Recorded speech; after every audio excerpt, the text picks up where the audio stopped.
ইরানি এবং আমেরিকান প্রতিনিধিরা তেহরানের পারমাণবিক কর্মসূচি নিয়ে তাদের প্রথম আলোচনা শুরু করেছেন, যা তাদের প্রথমবারের মতো সরাসরি সাক্ষাতে অনুষ্ঠিত হচ্ছে। ইরান এবং যুক্তরাষ্ট্র আগামী সপ্তাহে তেহরানের দ্রুত উন্নয়নশীল পারমাণবিক কর্মসূচি নিয়ে আরও আলোচনা করতে প্রস্তুত। শনিবার ইরানি রাষ্ট্রীয় টেলিভিশনে এই খবর প্রকাশিত হয়েছে। এটি প্রেসিডেন্ট ডোনাল্ড ট্রাম্পের পুনর্নির্বাচনের পর দুই দেশের মধ্যে প্রথম আলোচনা পর্বের সমাপ্তির পরের ঘটনা।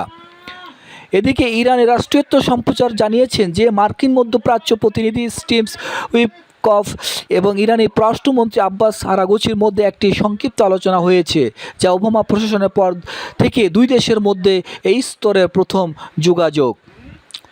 তেহরানের ঘোষণা যে দুই পক্ষ সরাসরি আলোচনা করেছে, যদিও তা স্বল্প সময়ের জন্য, এটি নির্দেশ করে যে আলোচনাগুলি ইতিবাচকভাবে গ্রহণ করা হয়েছে।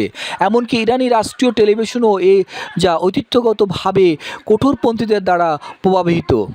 শনিবার বিকেলে একটি বিবৃতিতে হোয়াইট হাউস আলোচনাগুলিকে অত্যন্ত ইতিবাচক এবং গঠনমূলক হিসাবে চিহ্নিত করেছে, তবে স্বীকার করেছে যে সমাধান ও প্রয়োজনীয় বিষয়গুলি অত্যন্ত জটিল। হোয়াইট হাউস জানিয়েছে বিশেষ দূত এবং উইটকফের সরাসরি সম্পৃক্ততা আজ একটি পারস্পরিক সুবিধাজনক ও সমাধানের দিকে অগ্রগতি নির্দেশ করে।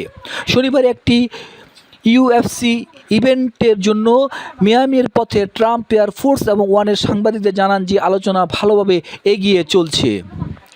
আমি নির্দিষ্ট তথ্য দিতে পারছি না কারণ ফলাফলই আসল বিষয় এবং আমি তখন পর্যন্ত এটি নিয়ে আলোচনা করতে চাই না, তবে তিনি মন্তব্য করেছেন ইরানের পরিস্থিতি ইতিবাচকভাবে এগিয়ে চলছে। পরবর্তী আলোচনা সিরিজটি শনিবার 19 এপ্রিলের জন্য নির্ধারিত হয়েছে, যা ইরানি এবং আমেরিকান কর্মকর্তাদের দ্বারা জানানো হয়েছে। প্রথম দফা আলোচনার স্থানীয় সময় অনুযায়ী প্রায় 3:30টায় শুরু হয়। দুই পক্ষ 2 ঘন্টারও বেশি সময় ধরে ওমানের রাজধানী মাস্কেটের উপকণ্ঠে একটি স্থানে আলোচনা করে, যা স্থানীয় সময় অনুযায়ী প্রায় 5:50টায় শেষ হয়।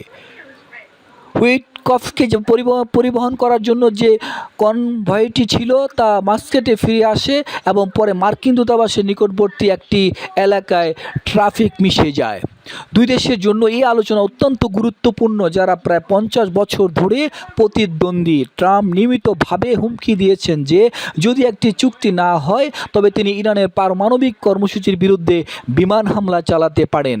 এদিকে ইরানীয় কর্মকর্তারা ক্রমবর্ধমানভাবে সতর্ক করেছেন যে তারা পারমাণবিক অস্ত্র তৈরি করার জন্য ভাবতে পারেন, কারণ তাদের কাছে ইউরেনিয়াম মজুত রয়েছে যা অস্ত্র তৈরির জন্য উপযুক্ত স্তরের কাছাকাছি।